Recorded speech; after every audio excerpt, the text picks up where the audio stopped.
There was a time when Earth looked completely alien.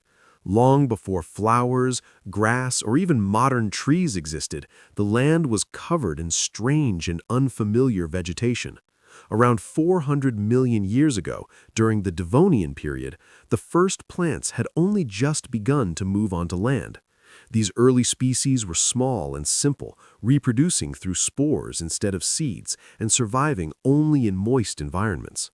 Among them stood something far more mysterious: proto-taxites. Towering up to 8 meters tall, it looked like a giant trunk with no branches or leaves.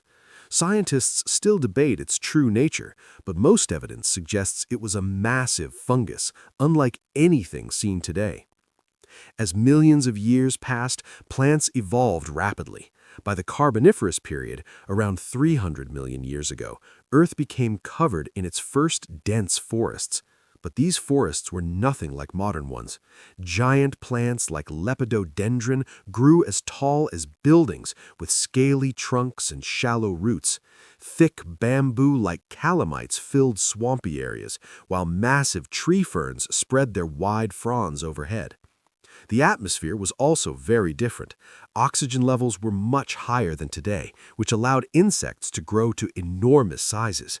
The forests were dense, humid, and silent, with no birds or familiar animal sounds, just towering vegetation dominating the landscape. These ancient plants changed the planet. They increased oxygen in the air, and over time, their remains formed the coal deposits that still exist today. But this alien world didn't last forever. Climate shifts made the environment cooler and drier, shrinking the swampy habitats these plants depended on. Many species couldn't adapt and eventually went extinct, replaced by seed-producing plants that could survive harsher conditions. Today, only fossils remain of this lost green world, a time when Earth was ruled by strange, towering, and completely alien forests, unlike anything we know now.